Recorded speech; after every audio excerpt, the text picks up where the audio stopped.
Queria agradecer primeiro, Lúcio, pela oportunidade de apresentar, então, pela primeira vez os dados do registro. Agradecer não só pelo espaço, mas também pela tua participação e entusiasmo nessa iniciativa. Esses são os meus conflitos de interesse.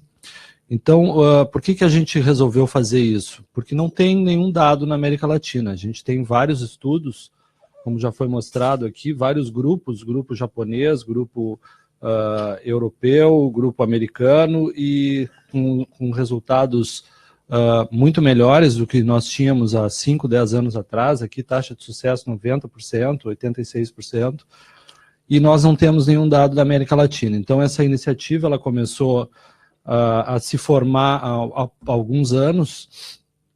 Quando nós assumimos a diretoria científica da Sociedade Brasileira, nós começamos a fazer os eventos que vocês já devem ter ouvido falar, o CTO Summit, e nós estamos esse ano na 3ª edição, e junto com isso surgiu então a ideia de fazer esse registro. Então nós convidamos inicialmente centros no Brasil, depois isso aí, pelos contatos que nós fizemos com os colegas da América Latina, rapidamente se espalhou para outros hospitais. Então essa é uma plataforma bastante utilizada hoje, o REDCap, é uma plataforma online que é gratuita, precisa somente ter uma autorização da Vanderbilt University, tem que ser uma instituição que encaminhe uma solicitação. Nós tivemos essa solicitação, e o nosso centro aqui no Rio Grande do Sul, o Instituto de Cardiologia, tem um setor de registros, já que está organizando isso, então nós iniciamos dessa forma, mas o registro é da sociedade, patrocinado pela Sociedade Brasileira. Então os dados foram, nós começamos a coletar esses dados, houve uma demora em torno de 6 meses no ano passado, por causa de problemas regulatórios na autoridade de regulação do Brasil, mas felizmente nós conseguimos então iniciar em janeiro desse ano, e aqui estão os centros que estão participando do registro. Então aqui o centro Dr. Botelho é o primeiro, é o que tem mais pacientes até o momento, tem 66 pacientes, o Lúcio aqui de Buenos Aires tem 61 pacientes, o centro do Marcelo Arada em Florianópolis, aqui o João com 29 pacientes, depois esse centro é um centro de Porto Rico, o Dr. Ricardo Santos, o centro do Dr. Mário Araia, esse é um centro de Fortaleza, de São Paulo, o nosso centro em Porto Alegre, Juiz de Fora em Minas Gerais e no Rio de Janeiro. Então, esses são os hospitais, nós temos mais em torno de 10 a 15 hospitais convidados no Brasil e na América Latina, mas que efetivamente já encaminharam pacientes. Vocês vejam que em 3 meses nós já temos 250 pacientes no registro, e nós esperamos finalizar esse ano com em torno de 1000 pacientes. E essas são as indicações para a realização da angioplastia: 70% a 80% por controle da angina, isquemia, grande área isquêmica em 33%, insuficiência cardíaca e arritmia ventricular. A média de idade foi de 64 anos, 80% homens, hipertensão em quase 90%, 40% diabéticos, dislipidemia, fumantes relativamente baixo, história familiar. História de infarto, as comorbidades, história de infarto em 1/3, metade tinha angioplastia prévia, somente 14% com cirurgia prévia, história de AVC em 3%, insuficiência cardíaca em 10%, insuficiência renal crônica em 5%. Em relação às características angiográficas, a média do JCTO score foi 1,98, 75% dos casos utilizaram a via femoral, 35% 6F, 61% 7F e somente 4% 8F. 23% tinha doença de 3 vasos e 6% doença de tronco. A média da extensão da lesão foi 26 milímetros, o vaso 2,9, 30% dos pacientes não tinham calcificação e calcificação moderada ou severa em quase a metade dos pacientes. Aqui a estratégia inicial que foi utilizada nesses pacientes, então, 90% dos procedimentos foi iniciado pela via anterógrada, sendo que 7% foi iniciado pela via retrógrada com wire escalation e somente 1% foi iniciado pela dissecção por reentrada anterógrada. A estratégia utilizada em qualquer momento do procedimento, 90% foi via anterógrada, dissecção por reentrada em 60%, via retrógrada com wire escalation 36% e somente 16% foi realizado dissecção por reentrada retrógrada.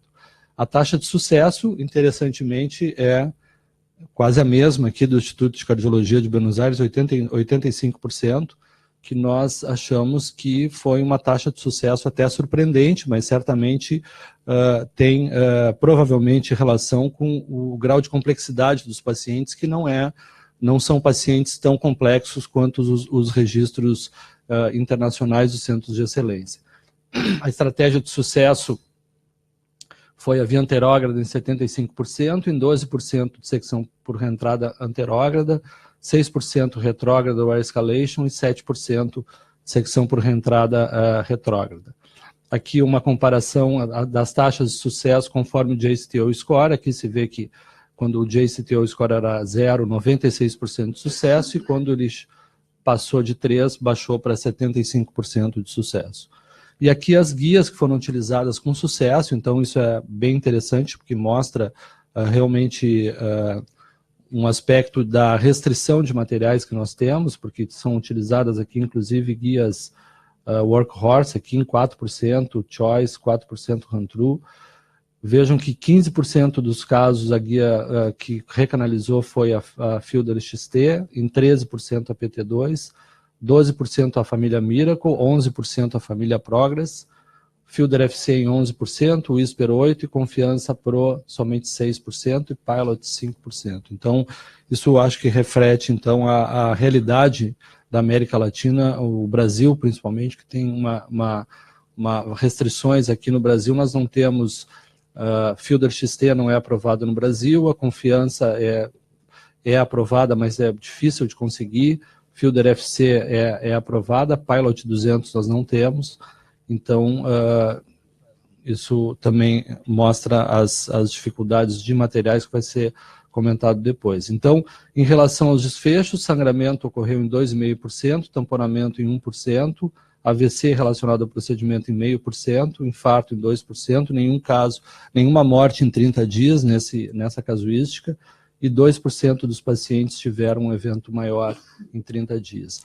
Então, aqui para lembrar, né, esses dados que eu apresentei são bem diferentes dos dados, por exemplo, do registro Progress, onde os pacientes têm um grau de complexidade maior, a taxa de sucesso é maior, as complicações são semelhantes, e o registro britânico também, que mostra, em relação à abordagem híbrida, aqui a estratégia de sucesso também bastante diferente da nossa, e o JCTO score dos pacientes também é mais alto.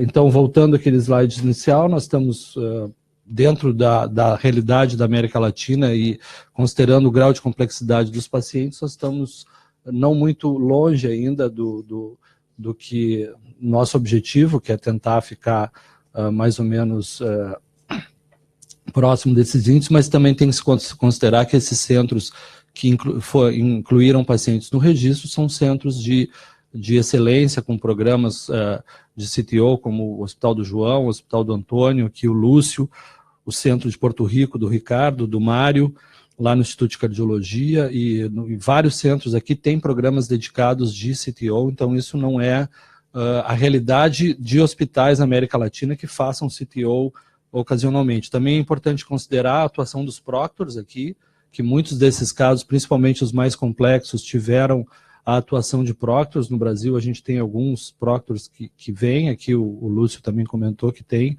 Então essa é uma realidade dos hospitais que estão incluindo dentro dessa perspectiva. Convidar vocês novamente para o nosso evento, que esse ano vai ser no dia 5 e 6 de outubro, e agradecer novamente a oportunidade. Obrigado.